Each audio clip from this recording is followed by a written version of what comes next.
जी dear students, कैसे हैं आप? आई होप आप सब ठीक होंगे। स्टूडेंट्स, आज जो है हम बात करेंगे coordination control, class twelfth biology, chapter number 17। इसमें हम एक्सरसाइज के जितने भी क्वेश्चंस हैं जिनमें फिलिंग द ब्लैंक्स हैं, ट्रू फॉल्स हैं और एमसीक्यूज़ हैं, इनकी तरफ देखेंगे। और उसके बाद हम शॉर्ट क्वेश्चन आंसर्स और long question answer next video में करेंगे। सो चलते हैं अपने क्वेश्चंस की तरफ। जी तो स्टूडेंट्स चलते हैं सबसे पहले फिलिंग द ब्लैंक्स की तरफ। और पहला एमसीक्यू है, neurotransmitter molecules bend to the receptors on the post synaptic membrane at synapse. तो यहाँ पर पोस्ट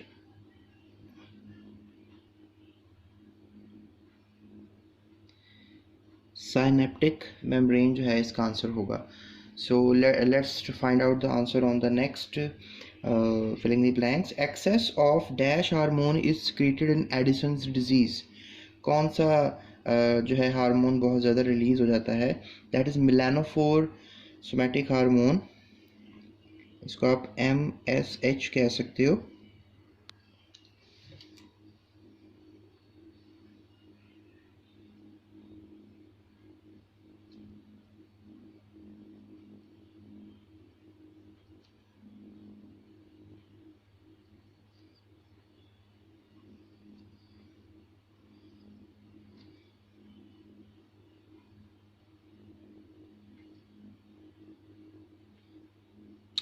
तो स्टूडेंट्स चलते हैं अब अपने नेक्स्ट क्वेश्चन की तरफ। स्टूडेंट्स यहाँ पर पूछ रहे हैं कि ऑपरेंट लर्निंग जो है, इट्स अ लर्निंग टेक्निक किसी भी जानदार को लेकर, has been demonstrated by the demonstrated and studied by dash and dash scientist.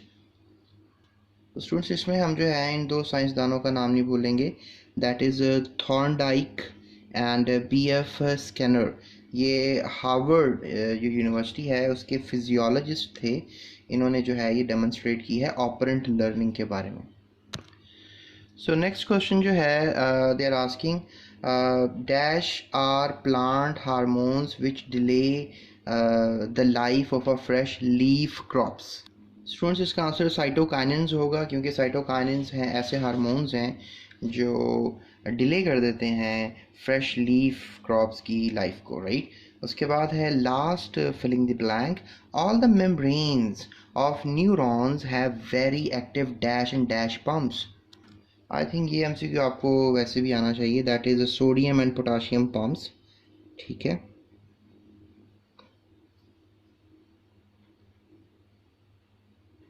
And these pumps are so important ताकि बराबर किया जाए सोडियम कंसनट्रेशन को, और जो कि डेफिनेटली मेम्ब्रेन के बाहर ज़्यादा होती है, और पोटाशियम कंसनट्रेशन को जो कि न्यूरॉन के अंदर ज़्यादा होती है। तो ये सोडियम पोटाशियम पम्प्स इनको बैलेंस करती हैं।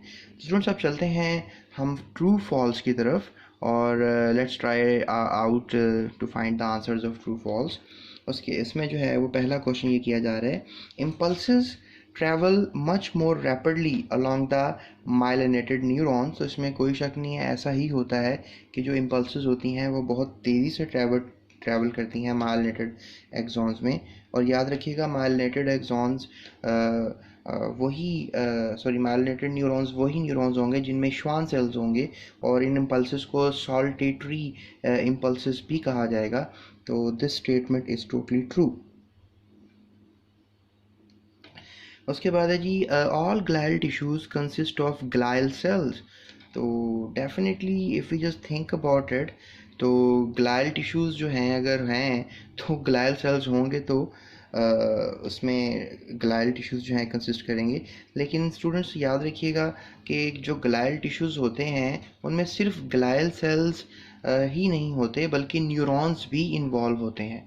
तो लिहाजा अगर हम ये कह दें कि all glial tissues consist of glial cells, तो मे बी ये गलत हो जाएगा, क्योंकि ग्लाइल टिश्यूज़ जो हैं वो सिर्फ ग्लाइल सेल्स कंसिस्ट नहीं करते, बल्कि न्यूरॉन्स के साथ ये अटैच होते हैं। याद रखिए श्वान सेल्स भी ग्लाइल सेल्स में कंसिडर होते हैं। जो भी सेल्स न्यूरॉन को न्यूट्रिएंट्स दें, उनको उनके काम में हेल्प करें, उनको ग्लाइल सेल्स कहते हैं।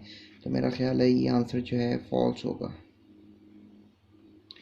उसके बाद है ये saltatory conduction is carried out by those nerve fibres that have nodes of रेनवायर। और ये बात बिल्कुल सच है, क्योंकि नोड्स ऑफ रेनवायर जो है वो किसी भी न्यूरॉन के अंदर होगी तभी तो वो इम्पल्स जंप कर सकेगी। So this statement is totally true. Myelinated axons, जो न्यूरॉन्स मैंने आपसे जो भी बात की, वो ही सॉल्टेटरी कंडक्शंस करते हैं। उसके बाद है कि the myelin sheath of neuron is particularly good conductor of electrical impulse. तो ये बात बिल्कुल गलत लिखी हुई है, क्योंकि माइलिनेटेड शीथ जो होती है ये कभी भी इम्पल्स की कंडक्टर नहीं होती, इसलिए कंडक्टर ना होने की वजह से इम्पल्स जंप करती है। So this statement is false, ये इंसुलेटर होती है, कंडक्टर नहीं होती। उसके बाद स्टूडेंट्स है जी, the resting membrane potential is maintained largely by the sodium pump. तो what do you think about it, कि रेस्टिंग मेंटेन पोटेंशियल जो है वो मेंटेन किया जाता है सोडियम पंप की मदद से। सो स्टूडेंट्स, अगर हम इस बात पे गौर करें तो रेस्टिंग मेम्ब्रेन पोटेंशियल जो है वो लार्जली मेंटेन करता है सोडियम पोटाशियम पंप। तो इसका आंसर तो सोडियम पोटाशियम पंप होगा। तो सिर्फ सोडियम पंप इधर लिखा हुआ है, तो that makes a lot of confusion. So इस लिहाज से मैं इसको गलत कर दूंगा, क्योंकि रेस्टिंग मेम्ब्रेन पोटेंशियल जो है वो सोडियम पोटाशियम पंप जो है वो मेंटेन करता है। तो आई थिंक सो इस लिहाज से ये गलत हो गया है।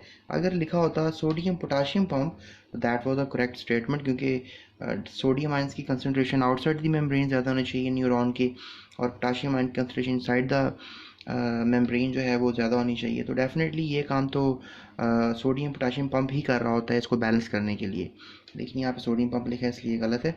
हार्मोन्स, अगले हम ट्रू फॉल्स की तरफ चलते हैं। Hormones initiate new biochemical reactions in the body. जो हार्मोन्स होते हैं जो इनिशिएट करते हैं new biochemical reaction in the body, what do you think, ये इज़ इट करेक्ट स्टेटमेंट और फॉल्स स्टेटमेंट? तो मेरा ख्याल है तो ये आंसर करेक्ट है, क्योंकि हार्मोन्स जो हैं वो सेल्स के पास जाते हैं, और सेल्स के पास जाने के बाद उनको थोड़ा सा मेमोराइज़ करवाते हैं, उनके सेल्स के सिग्नल्स वगैरह प्रोवाइड करते हैं, ताकि उनके अंदर जो मेटाबॉलिक एक्टिविटीज़ हैं वो तेज़ हो जाएं, कम हो जाएं या नहीं हो रही। और इसके अलावा हार्मोन्स जो हैं न्यू बायोकेमिकल रिएक्शंस भी इनिशिएट करवा देते हैं। So I think so that statement is quite true. So चलते हैं स्टूडेंट्स अब अगले क्वेश्चन की तरफ, क्वेश्चन नंबर 3 की तरफ, that is multiple choice questions. So let's talk about the first multiple choice question. The neuron net of hydra legs, जो एक हाइड्रा का न्यूरल नेट होता है, उसमें क्या चीज़ नहीं होती? तो that is basically the direction of impulse flow. उसमें न्यूरॉन्स, कनेक्शंस, डेंड्राइट सब होते हैं किसी हद तक, लेकिन इम्पल्स फ्लो जो है उसमें प्रॉपरली नहीं होती। इसमें मैं आपसे एक और बात कर सकता हूँ कि जब भी आप इम्पल्स देते हो हाइड्रा को, तो सारी बॉडी इस पर रिस्पॉन्ड करती है, और ये एक अच्छी चीज़ नहीं है, लिहाजा कोई डायरेक्शन नहीं होती, दैट्स वाई ऐसा होता है। So let's move toward the next multiple choice question. Nerve क्या होती है? Collection of neurons, concentration of dendrites and axons, और बंडल्स ऑफ एक्सॉन्स और dendrites of neurons, bundle of axons और dendrites bonded by connective tissue. तो what do you think, इसमें यहाँ पर क्या आंसर होगा? स्टूडेंट्स का आंसर जो है वो डी होगा, because there are some bundles going on axons और डेंड्राइट्स के, और there are some relevant cells associated with that, इसलिए D is the right option. चलते हैं अपने थर्ड मल्टीपल चॉइस क्वेश्चन की तरफ। स्टूडेंट्स, यहाँ पे क्वेश्चन किया जा रहा है कि थायराइड ग्लैंड जो है वो क्या प्रोड्यूस करेगा? तो इसमें T3, T4 and calcitonin hormones हैं। क्या ये हार्मोन्स के नाम लिखे हुए हैं?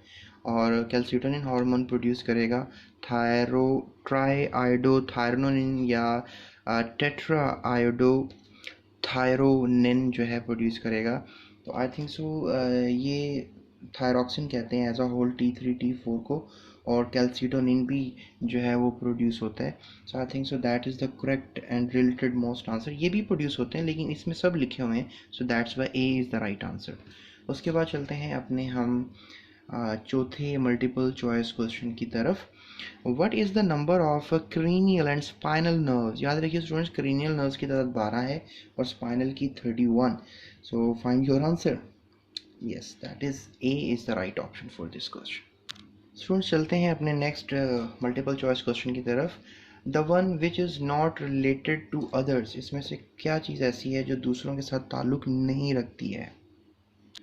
स्टूडेंट, इस MCQ में क्राइटिनिज्म, माइक्सोडीमा और एक्सोपैथेलमिक गोइटर जो है, इन तीनों का आपस में ताल्लुक है, लेकिन डायबिटीज़ मिलिटस का इन तीनों से कोई ताल्लुक नहीं है।